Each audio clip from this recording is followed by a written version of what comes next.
سلام، غمای غمزاده هستم. با برنامه کشتیکش جذب کمک های USA خوش آمدین. امروز در برنامه داریم ما 2 نفره. یک نفر اینی آدم است و یک نفر هم اشرف غنی. و ترامپ خب صحیح اشرف غنی را میشناسه، مگم اشرف غنی ترامپ را نمیشناسه. اون ویدیو را پلی کنین.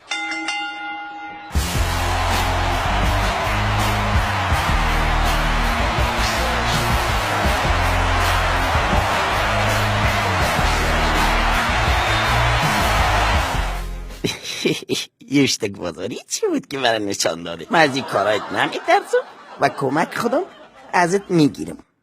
من دور گرفتم رای افغانستان ندارم. حالا من برایت ایرک میگم که اینجا خیرات نخواهی از من برای تو کمک نمیکنم. اگر بکنم هم با یک شرط. تو حاضر هستی که کسی من رنگ درایی؟ اول یک فایت میگیریم بعد از او که اون مردم افغانستانم چهره تا نشناسه. هیچ فایت ترتیا نشته؟ آلتر رولا منتظر دی؟ باید پا وقت که بیرته لارشم او سه شیطان غوارم باید راکه تزبیه برای خودم دریشی عبدالله چپن دوستم. این چیزا را باید تیار کنیم. این چیزایی را که گفتی من برای شما داره نمیتونم.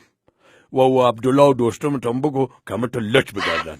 یکی و خلاص. اولش تو منایش یک متفکر سیوم بگو در خیرات مردم کتا نشدی؟ بگو دارم میگم بگو. اول کچکول گدایی تقیق بازق نشد فکر کنم پسانه نقمیشه. بس لازم نیست که یک آدم در یک مجلس بیاب کنی. توی قپیسر از کجا به دست آوردی؟ کل مردم میفهمه که ما قپیسر از کجا کردیم. تو کچیمه کلکل نکو.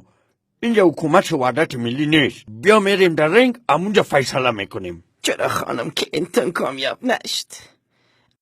اگه او میشد حداقل برای من موقع گپ زدن میداد. کتی تو گپ زدن یعنی به شکل خر یا سین خواندن. ما تو را باید اینو اینجا دنبوره مفتون جور کنم. پلیز ما غلط کردم. I'm sorry. آره دیگه مویای زر مخیست. میریم در رنگ و صدای پرده اول ازت میکشم. باستارت نسکله. اشرف میری در رنگ یا میگی که مرا کار؟